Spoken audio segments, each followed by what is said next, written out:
Hello and welcome to the Women in Entertainment panel presented by the Five Towns College Business Club. I'm your host, Gianna Dumace. And I'm Alicia Gurney. In honor of Women's History Month, we have gathered a panel of women who are accomplished in the entertainment fields. You guys want to introduce yourselves? Sure. My name is Darlene Williams. I am the founder of the Black Authors Festival in Sag Harbor and in Atlanta.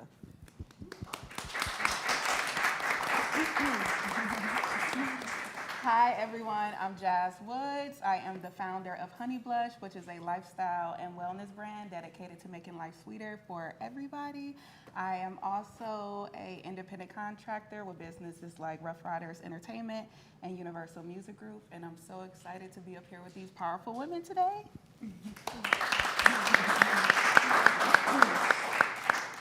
Hi everyone, my name is Vanessa Ferrer and I'm the founder and CEO of MerchCat. MerchCat is a music technology platform and it helps artists sell and manage merchandise at live shows. So it's a point of sale system, inventory tracking with analytics that tell them what sizes, styles, what types of merch fans are buying, and helps them have a better merch business.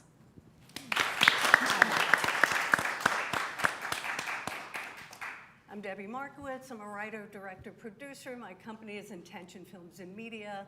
I was a creator of the Nassau County Film Commission and also run, going into the 29th year, the Long Island International Film Expo.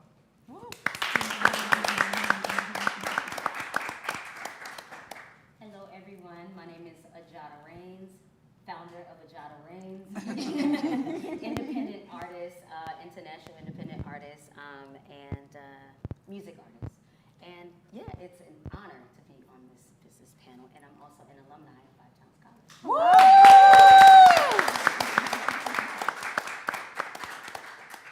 Hi, I'm Michelle Rizzoberg. I'm the executive director of the Patchogue Theater for the Performing Arts right here on Long Island, and I too am a Five Towns College alumni.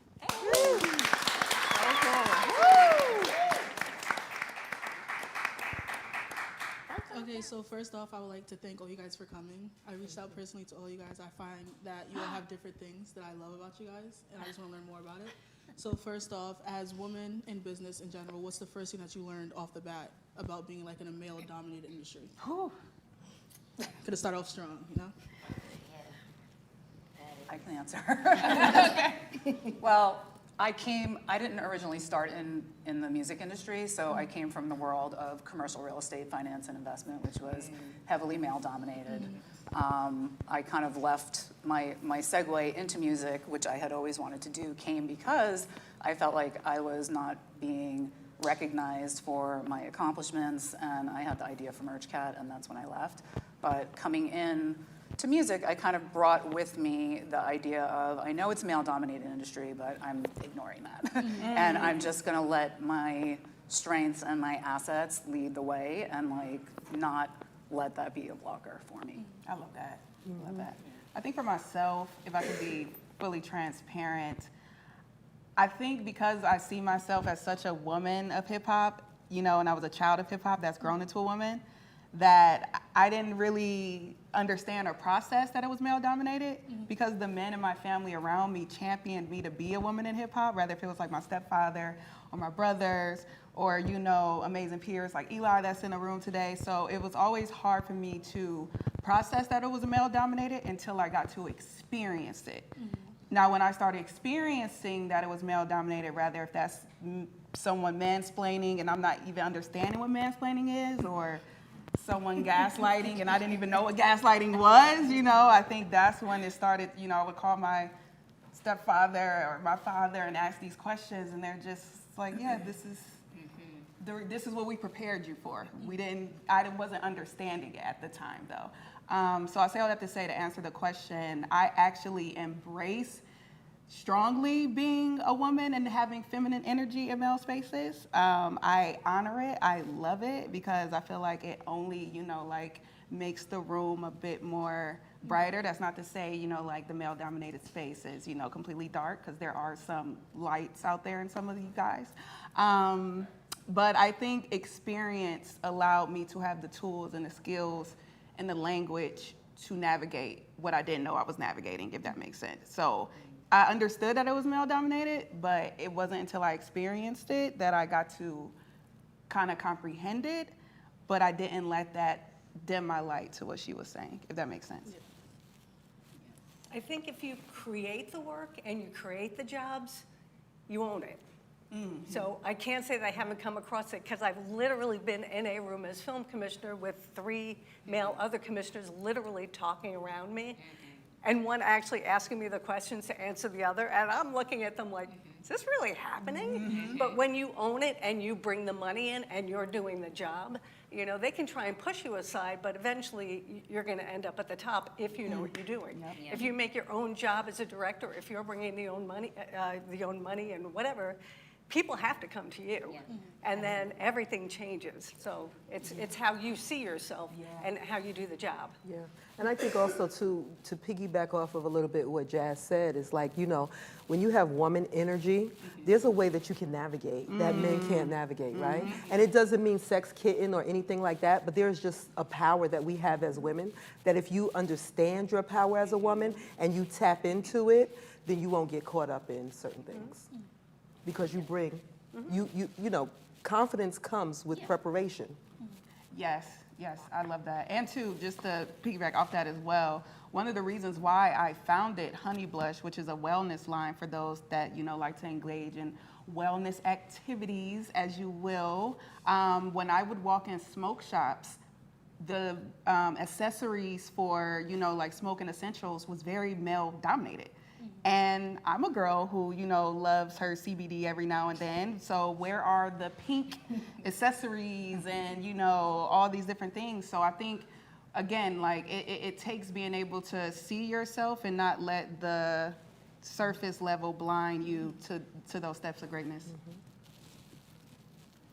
To follow up with that, how do you distinguish being patient in your career, and how did you know like to leave situations that no longer serve you? For me, I just feel like my piece is very, very, very, very, did I say very? I think you missed one. I think I missed one. Very, very, very important. And with patience comes success. Because when you sit back and you're quiet for a minute, it allows you to absorb, it allows you to think, and then it allows you to execute in a manner that's beneficial to yourself. And then other people can benefit from that. Yeah. I am the least patient person.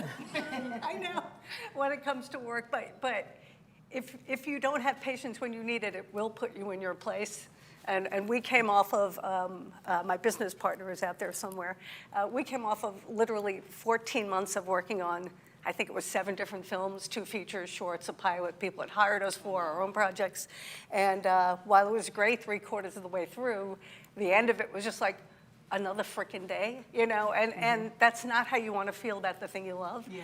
And so we kind of made the decision that once this was over, we were not going to set foot on set until, I think we decided it was like 4 months, and we had so much work to catch up on, so that wasn't, you know, it's not like we're just sitting around, but it got to the point where, you know what, this isn't fun anymore, so we have to step back, and now it's like, all right, we're ready, and I think March we go back on set, but it was just, we needed to get caught up. I need to slow down because I will work on 6, 7 projects at once until I don't know what my name is anymore. Right. So if you don't put yourself in your own place, the universe will take care of it for you. Absolutely. So, yeah. I think things reveal themselves in time. So even if you're impatient in your own mind, you can do everything possible to try and move things along, and they're not going to move until they're ready to. It's recognizing when those opportunities come and then being ready to embrace them and take advantage of them. That's the key. I mean, what I will do is I will put a project behind me that I know just isn't ready, Right. and then work on something else. And when feature we're going to be finishing up in a couple of months. Literally, we started it 8 years ago. And it got to the point that it was raising money, shooting an episode, raising money, shooting an episode. And I'm like, I don't want to do this the rest of my life. And I'm going to die, or the actors are.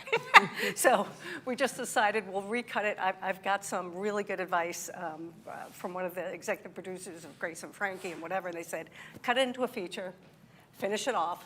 And so that's what we're doing. But sometimes things will go to the back because other things need to come forward. They're ready. Those other things are not. And it will usually end up better, you know, as long as you look at that way. You'll go, okay, I didn't know that then, but I do know this now. Right. And this will make a better project. I think it's also important to be in tune with yourself, especially as women, being aligned and understanding what it is that you need in the space that you're in. And that also determines how you move and what you determine what's necessary and what's not for that point in your journey. Yeah. Okay, so how do you guys like stay like morally within your realm and like know when to turn on a project if it is like something very costworthy that can help you financially if you need that finance? I love that you said that word morally because it immediately made me think of creative integrity. That is my biggest thing, especially in the era of AI. When I know AI to be Allen Iverson, and it's a whole nother AI out there going on now, you know, creative integrity is very key for me. And I want to be clear too, because I'm not like 100% against AI. I'm against the tools that disrupt creative integrity that come with AI, but I'm not, I love the organization process that comes with it. But I think you have to, as an individual, you know, come back to center and your core and see if it aligns. What you said is it's aligning with my morals. Again. Is Right. creative integrity at the center? You know what I'm saying? Like, is character development there? Because you know you could take an opportunity that is not even for you, and now you done set yourself back 10 years because you wanted to be an opportunist, and not every opportunity comes with, you know, balance. So I think it starts with, you know, staying aligned with your purpose and not letting the matrix disrupt that. And when I mean the matrix, that's not even just social media. That's, you know, the world, your parents' opinions, Any other people's opinions, influences. any other influences. Yep, You that's know what out I'm there. saying? You got influencers buying followers now, so you got to be very mindful of, you know, the space. So again, just staying connected to core, center, purpose, and if it aligns with your creative integrity, then yeah, that's how I kind of work through that. And how you find that is just asking, what is your why?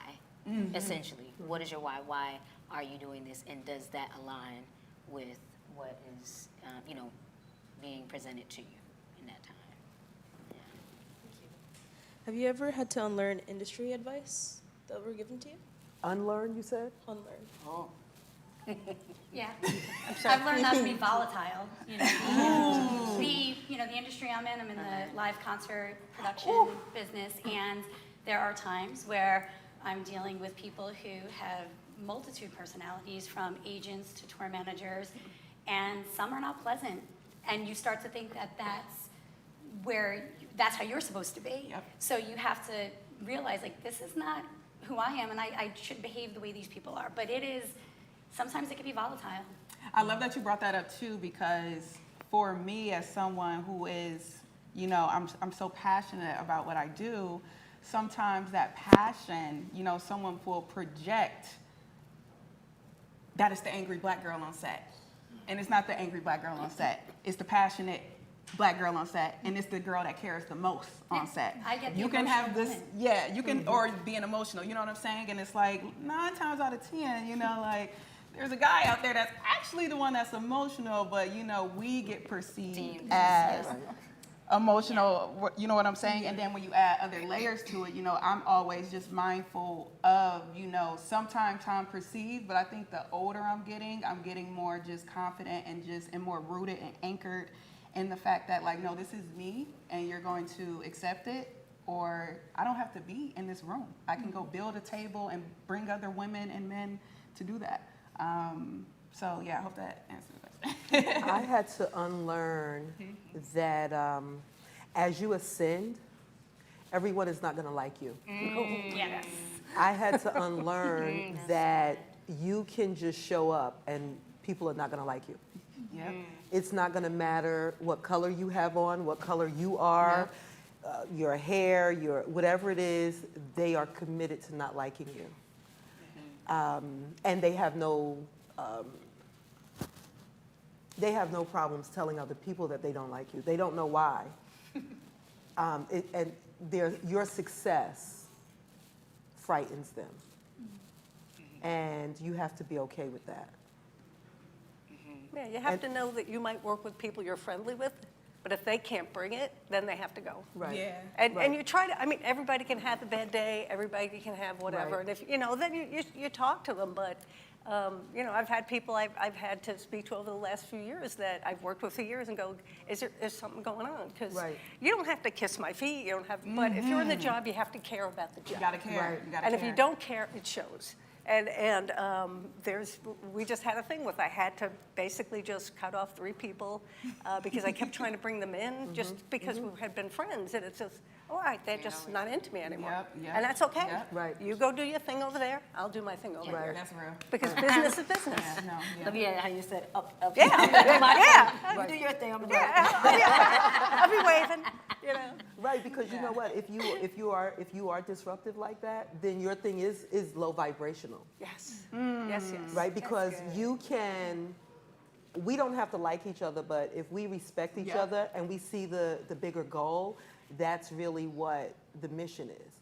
But if your disdain for someone is so bad that you cannot stay focused on the goal, then you gotta leave. Yeah. Yeah. And I really love that you brought up the live concert and the touring and streaming aspect of the entertainment side, because I do feel like that space in itself is so much pivoting, and you got to be able to pivot around different attitudes, different people, different productions that are going on. You know, I was 5 years at Universal Music Group in California. My last year, I was their first Twitch host. They had never had anybody host the Universal Music Group's Twitch channel. They had never had anyone even launch it. The only woman there present, and it was a journey. You know what I'm saying? To the point that I did resign, and I put in, a lovely letter expressing that, it is time for me to not try because I'm doing, and we're all doing because we in this room today. But do this on my own without the unnecessary, volatile experiences or someone that's trying to dim your light, but it can't be dimmed because God is good. So it's one of those things where sometimes you got to take that leap of faith on yourself and your purpose. It goes back to the why, what she was saying earlier. It's like, why am I here? Why did I come here originally? And if I feel like this space is disrupting that, then it's time for me to go gracefully and build the table for others and have a new line of change agents that can kind of keep, this stuff going. I love that you said that because you knew your value in that situation. And I think that's something else I had to unlearn was just work, just keep your head down and work, and you'll get your opportunity. And that's one of the things. Be the good girl. Yeah, play along to get along. These are the things that we kind of learn. We already are unlearning so much. Yeah. Right. Society, period. The way we were, our upbringings, different things like that. So it's really important to debunk these things, because if you bring value to a room, you have to know your value. It's important that you're seen. It's important that you're heard. And there's a way to do that. Right. Like we were going back to the, just embracing your femininity and learning how to speak in the room. So it's a lot of things that we have to unlearn. Right. And retrain ourselves how to operate under those coordinates. And there's no pinnacle, right? So That's that real. it's forever going to, as you ascend, it's going to always be a thing that you're unlearning about yourself and about others. But key is learning about yourself and being solid in who you are and being fine with that. Even if you are the only one who believes in you, that's all it takes. Yes, with that, I had to unlearn that hustle was 100% the only way to get everything done. When I first launched MerchCat, I was everywhere all the time, trying to do everything, and it became a grind, but also you end up missing out on life and things that are important. And I think that's one space where the pandemic came, and I was like, oh, like it actually gave me an opportunity to pause and focus on other things. And I think, unlike some people, you know, I came out on the other side of it better, with better focus, knowing exactly what I wanted and where I was going. And, you know, some life happened during the pandemic too, and in all of those years. So now it's really, you know, a balance between getting work done, knowing when to walk away and take a breath. And I think that we all function better for it, because all of those people, you know, that are constantly just doing, like at some point it breaks. And I saw it actually happen in real life, like in other industries with people that I used to work with. But, you know, like mental breakdowns do happen. And not that that's where I was headed, but just, I mean, it could have happened. It's like burnout. Because you don't realize you're just in the spiral constantly, day to day. And, you know, like, when does it end? You have to know when to take care of yourself, when to put yourself first, when to put your family first, and everything else will be there. Like, I'm a firm believer in nothing that's meant for you will pass you by. Right. So, you know, I lived for a long time with in my head, like, oh, I'm missing this, I'm missing that. Like, even with going to music conferences where you feel like you have to be at every event all the time. Like, my friend Lou, who's here, I remember we were at South by one day, and he called me, or he was like, where are you? And I was like, oh, I'm still, you're still at the hotel? And it was like 11 o'clock. I'm like, yes, I slept till 8. I got up, I like took my time. Like, you have to give yourself the space to breathe and like be a functioning human being, because if you're not good for yourself, you're not gonna be good anywhere else. And it really does help you make better decisions, have clarity of mind, focus on where you're going. And yeah, so I think, you know, self-care, like unlearn that hustle culture. Yes. Yeah, you were definitely speaking to me. I could definitely relate. I'm that person. 6 a.m. I'm up. 6 p.m. I'm up. Oh, no. 6 a.m. I'm still up. No. And I had to unlearn that. Yeah, and you got to give yourself grace too. Like, I love that you talked about, you know, like giving yourself space, but I think all of us, like, we got to give ourselves some grace too, as women who, you know, have pioneered in the spaces that we're doing. So I think grace also has to be at the forefront, because I feel you. I'm feeling like 100%. Like, I have a like my father was deported, so, you know, I have family in Jamaica, and then I have family here. I have a nephew that is like growing up that I pull him out, and, you know, the missing birthdays and things like that, it gets to me at some point, you know, but I do have to remember that grace is at the center for everyone, you know. And you got to become also, yes, you need time for yourself. That's really important. But if there's something I'm really, really focusing on, I kind of become the land of no for a while. Hey, why do you? Nope. Can you? Nope. Can you? Not doing that. Well, I'm doing that right now, but you have to say no to everything else so you can get your stuff done, but you also have to not say yes to everything at the same time. Exactly. Yeah. So based off of all that, what kind of like natural leverage do we have? Because I know you brought it up earlier in the session, but what natural leverage do you think we have as women that we tend to overlook? Or like That's a great that, question. because they tend to say that we're like very sexual for you to like that. Yeah, like our incentives, and how do we do that? Like, we might have a gut instinct, but how do we tell that in a business perspective? Like, this might not be right for me, and I'm feeling it in my gut. No. Like, just say no. Yeah, Not just say no. Yeah, it's a as full you get sentence. older, Yes, I was gonna say, as yup. you- Yeah. As you age, as you get older, you are more open to saying no. Because we're now in a position where, I'm sure you ladies are where I am, we're not starting our careers out, we're at the top. Right. And we have the ability to say no. Yep. You know, young women today may be fearful of that, and I was when I was in my 20s, but it becomes natural as you age and as you develop in your position. And saying no is not bad, especially when you know it protects your inner peace and you know that it is the right thing to say no. Yes, as you get older too, I realize, and more, I'm gonna say wiser, you start to realize that I ain't gotta over-explain.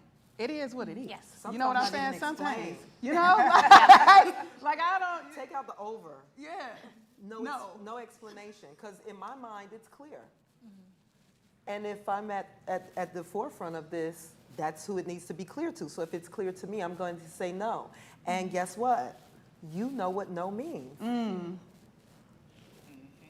I also think that people will respect you more for saying Yep, no than yep. being a yes person. Or a people pleaser. or a people pleaser. Or an explainer. Or an explainer. Because when you explain, you just get into this rabbit hole. And before you know it, you become less and less credible. And now you feel like crap because it's like, I've wasted time. They still don't believe me because the more you talk, the more they don't believe you. And you could have been more productive. No. And then determine, do you want no with a period? No with an exclamation? No, with a ... No with a ... Let you wonder on that. Or just leave it open and you determine. So different ways of communicating. I think Absolutely. that brings, But it gets the same point across. it No. gets the same point across. So I think that's definitely our power. Communication. If you choose to go into explanation or not. And too, I think sometimes, because I think the word earlier, I think we were talking sex kitten or something like that. You don't even got to do that. Sometimes just being your natural charm will literally, you know what I'm saying, overshadow any misery or anything that's in the room. You know what I'm saying? Whether that's coming from the job, you know, world, the train, you know, sometimes just literally leading with a smile, you know, also respect. Opens doors. It opens doors, and sometimes people are scared of smiles. So, you know what I'm saying? Some people are afraid of charm, and it's just like, oh, your rejection is my protection. So it's like, we can, you know, Yeah. be clear on that too. But I also think that's something that we overlook is just, you know, our natural grace and charm. But when you said that, you made me think of this, right? People who are afraid of smiles. You know, I'm a big proponent of self-esteem, studied it intensely. And for those who are afraid of smiles from other people, that doesn't talk about that person, it talks about you and your self-esteem. So one of the things that I always, especially for women, say is that we have to always check our self-esteem. What is your self-esteem level? Because if your self-esteem is intact, you don't care that my light shines because your light can shine too. And together, two things can be right at the same time. My light can shine, your light can shine. Yeah. But if my self-esteem is not intact, I'm upset because you walk in the room and you're drop dead gorgeous. You walk in the room and you have a great amount of confidence. You walk in the room and you have accomplished things. Then I'm upset with you. So let's check our self-esteem because when you check your self-esteem, you can say no with confidence. You can navigate with confidence. You can interact with confidence. You can network with confidence, and you win. And you allow other people to win as well. Yes, I love that you said that word self-esteem too, because even when I think about Honey Blush, that was one of the original mottos, was just like, how can we create a platform where we are exuding healthy self-esteem for all, whether if that's through experiences, whether if that's through products, whether if that's through incense named after hip hop songs and pop culture. And you know, so self-esteem is key. And I love that she just mentioned that, because going back to the first question about male-dominated spaces and how are you able to navigate that, I think that's when I started the process. Oh, some men are insecure. Not all men, I'm gonna be honest, you know what I'm saying? But that's where I started realizing it's the male-dominated space, because I would watch how they would respond to how I entered the room over time, you know, in certain spaces. When I originally started out in, you know, hip-hop studios, whatever, I was the girl that, you know, hair always done. I grew up in a salon. Shout out to my mother. You know, my mom is a hairstylist, been for years in Cleveland, Ohio.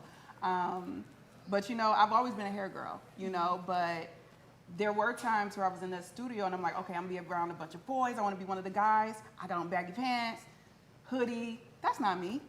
This is me. You know what I'm saying? And it's like, I shouldn't have to shield that to make someone else feel comfortable. What you're saying, go back to self-esteem. So once I started going back to my self-esteem and checking who I am and wanting to show up in these studios, live spaces like myself, that's when I noticed the energy was different. But I didn't let that energy change who I was, because at that point it's like, nah, I'm anchored in this. You can't take my self-esteem away. And that's when you notice your climb, Yes, probably ma'am. too, right? I think going back to our qualities or talents or things that men don't necessarily have sometimes, emotional intelligence, tapping into that and our sensitive nature, because with that, you can learn how to navigate people. And, you know, just kind of being empathic and like, which I believe is a superpower, being sensitive, being in tune to other people's feelings. definitely helps kind of make your way through the world and in, with people relations. And we were wired a certain way. I was just getting ready to say Right? that. Yeah, so we're wired a certain way. So we don't have to bash or put down, right? We can exist and coexist and do it in a way that is not offensive and do it in a way that is helpful so that, again, everybody wins. Because wherever you are today, someone helped you get there, whether it's a male or a female, right? And if you're not helping someone, then you have to, especially if you're a woman and you're not helping someone, then I think you have to recalibrate. Because that's just how we all elevate. Absolutely. What are some creative instincts that you once doubted that you trust now? You're looking at me. You want me I'm looking at everyone. But yeah, like instincts that you once doubted, that you learned to trust, and how did you learn how to trust? Okay, talking about instincts. You're talking about your instincts. How do you know what to trust and not to Yeah. trust? On set as writer-director, I have certain processing issues, which I know I do. I'm going to use them as a superpower, but I'm half deaf, so I read lips. But that makes me, when I'm watching the screen, I have to have on headphones, and I'm so super focused on the actors and what's happening. There are occasions where I have to go, could you hear that? Because I can't pick it up. Usually I can, but there's certain vocal ranges, I just can't pick something up. But when I know something's right, I know it. And my second film, I had a phenomenal DP on, really great crew, and I'm listening to it, I'm like, something's not right, it's fine. I'm like, something's not right, it's not right. It's fine, everybody's telling me it's fine, whatever. So finally I just contact the post-sound guy, and I said, Ken, something doesn't sound right. He goes, oh God, you caught that. I was the only one who was right. Wow. So there'll be times I'll listen to, if I listen to somebody because I'm kind of on the fence and I'm not 100% sure about something, I'm almost always right. So now I don't want to hurt your feelings, but I'm right, and that's what I need. So you kind of learn that as director. You you need your crew. You're nothing without your crew, and, but you are the final decision for everything, and if you know something just doesn't hit you right, I will make the editor go back in. This is not something I probably would even have done 10 years ago. I'm like, you know what? Take out that word.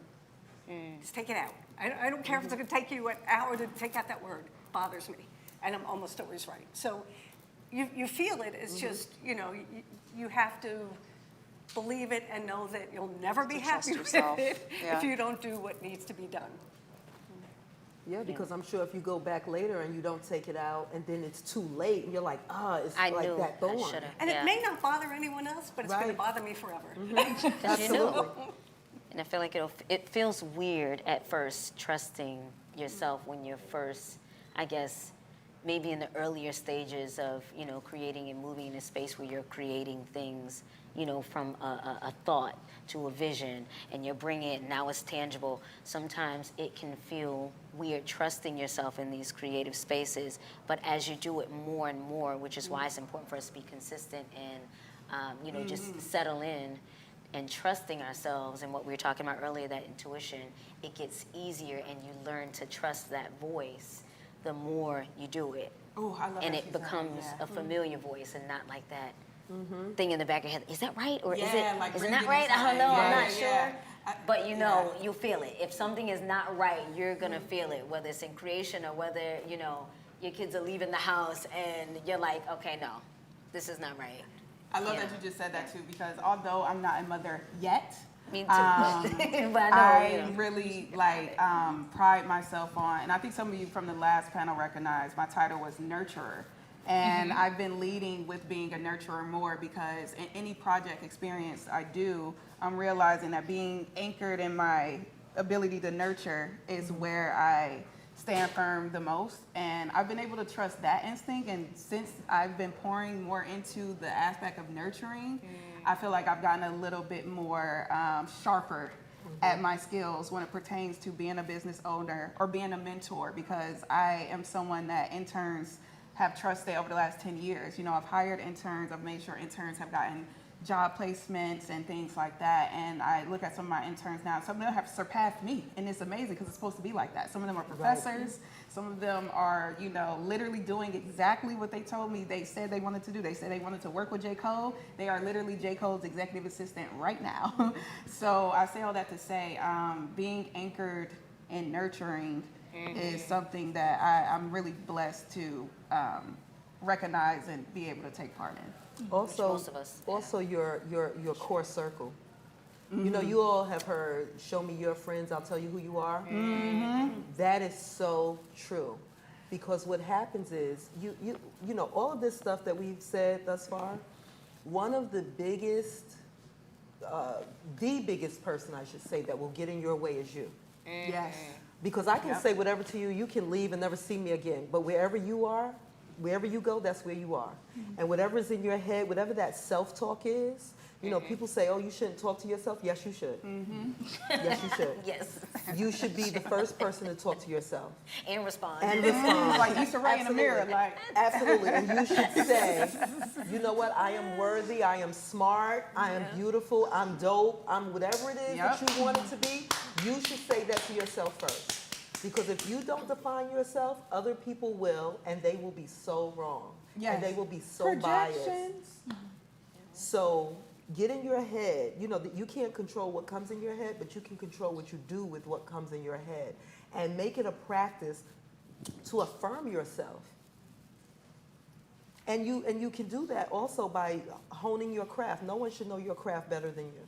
That's good. There is nothing anyone can tell me about the Black Authors Festival. Nothing. Okay. Now, you can add and you can help me tweak, but in terms of what needs to be done and how it needs to be orchestrated, I got that on lock, and I'm always learning. That's good. That's good. I'm here for the self-affirmations. I am smart, I'm beautiful. But I'm also here for the self-talk. Was that the right decision?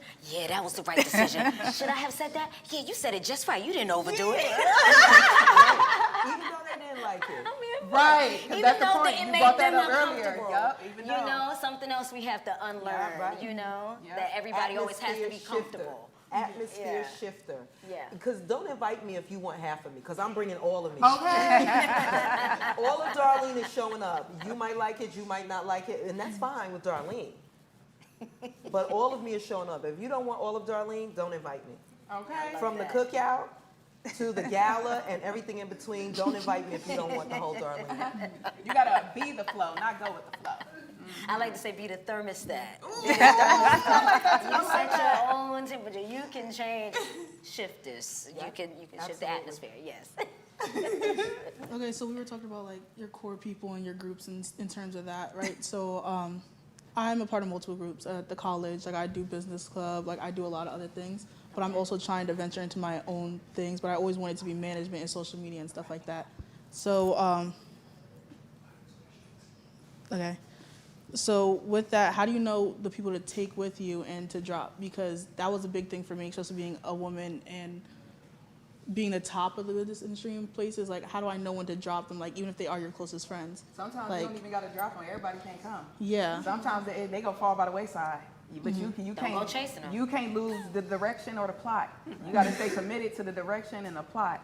And whoever's supposed to be a part of that, you know, they'll stay aligned. They'll add to the table, or they'll maybe build a leg so the table can stand a bit stronger. But I would love to know what the other ladies think, but I personally I don't think you have to necessarily drop folks. The older I'm getting, I'm realizing no, they gonna drop themselves. You just gotta stay committed to your It mission. just happens. Yeah. People will just kind of fade away, and you kind of rearrange them on your totem pole. They don't have to be out of your lives, but Yeah. maybe they were up here and now they're just Yeah, we can in have, the periphery. because we do so many projects. We had a core group, we lost some of those people, brought in some other people, lost those people. And like, we have a few people that we just love. They love to be there, they're great energy, they're always gonna take in more than they even have to. It's always they're so happy to be there and they care about the work so much. So somebody who started as a PA became a grip, became our key grip, became our gaffer. Now he's our editor, and we love him because he just is so excited to do everything, learn everything. And we have like 3 or 4 people like that, and the other people will be replaced until we find those people, or they arrive above us, which happens, and then we have to bring in new people. But You just want to surround yourself with people who want to be there. You never want to feel like, I told you 5 times you're always busy, so do you not want to work with me? Because I really don't need to call you. They are gonna You show really up. don't. Go again, have fun, but we're going to be doing this here. So you don't want to, people do get busy, so you don't want to be so sensitive that you just cut somebody off, but if it becomes clear. Right, who wants to be Yeah, there? then And that's when okay, you're go do clear your about thing. what you want, Yeah. that also will be a determining factor, because folks will be like, I can do this and this, I can't do that, and I can't do that. And you have to determine, is that a deal breaker or not? Because maybe you can work with them with that, and maybe you can't. I have a saying, keep people where they put themselves.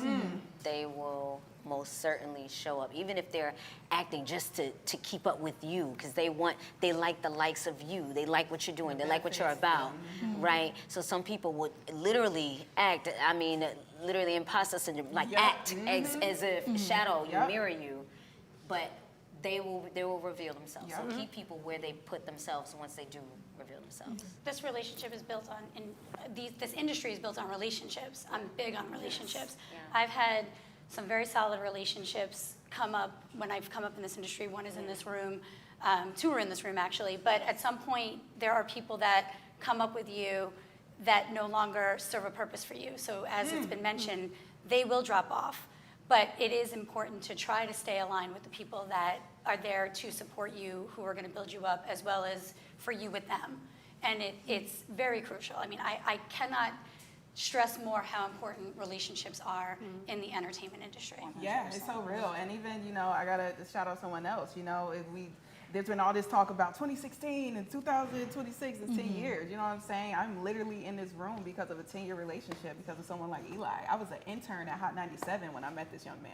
You know what I'm saying? I was an intern 10 years ago. Yeah. And because our paths still aligned and the purpose is still the same purpose from 10 years ago, that's how I'm able to be in this room with you amazing ladies. So. Amen. Shout out to Professor Todd too. I just want to say. Yes, Yes, yes, just Professor the Todd. relationship. Yes. She is absolutely, Thank you. absolutely amazing. Because Yes. just 10 years, I'll just say 10 years ago. I don't want to date myself, but I was your fellow SRA for Symphony and Harmony over here in the dorm. So so it's an honor to be here. We 10 are plus at years later. 40 minutes, so it's time to wrap up. Sadly, thank you guys for coming. Absolutely, so many beautiful things were said, and I really appreciate all the advice and everything. Thank you. I would love to have a part 2 with all of you guys. My bad. You mentioned don't go with the flow, be the flow. Can you explain that more in depth, please? Go with flow. I can. Let me try to give another example. You know what I'm saying? You walk like she explained earlier. When you walk into a room, you want your light to shine. You shouldn't let whatever else is going on in the room dim that. You know what I'm saying? So you have to stay the light. Even if we walk out here and you see yourself, yo, I'm on a mission. I need to go to my locker. Your focus is that locker. Be the flow. The flow in the direction is getting to that locker or destination. Now, when somebody else start coming in and trying to actually pull you out of you, and now you ain't even made it to the locker. You in the cafeteria somewhere. You lost the plot. You had to be the flow, but your flow got disrupted by everybody else. So you can't let the masses, take away your core center, So Stay in flow state. Stay in Stay flow. in the And flow flow state. state, Stay in the flow right? state. If it's not something you stay, have to stay try. focused. Stay focused. You don't even have to overly try to your unique thing that you bring to the table. Uniqueness, yes. Your thing that you do, your niche, your whatever it is that you do, and everything else around it that you don't know if you do yet, but you're still figuring out, bring that. And that will set you apart. Keep your uniqueness. Yeah. Just know we're all a piece of this thing called a puzzle. Life is a Yes. puzzle, right? So when you look at a puzzle, there's not one piece that's exactly the same. Some pieces, sometimes you go to put it in there and it looks, but then it's not, right? So when you're trying to be like someone else, you're not doing any of us a service. You're doing us a disservice, Yep, right? yep. Because we all have gifts, talents, and abilities. Yeah. So if you don't live within your gifts, talents, and abilities, then you deny us that which you were blessed with. Yeah. Because your talents, gifts, and abilities were not for you, they were for us. And then Oh, that's deep. we reciprocate. That's deep. And as a result, we all real. benefit. Shout out to starting the clap, because I was clap worthy. Okay. Thank you everyone for coming today. We hope you enjoyed it. Thanks again to all of our panelists. Thank you to Business Club itself and all the people that helped us get here. And there will be a chance afterwards for networking and talking to these great, amazing panelists. Thank you and have a great day. And thank you. Yeah.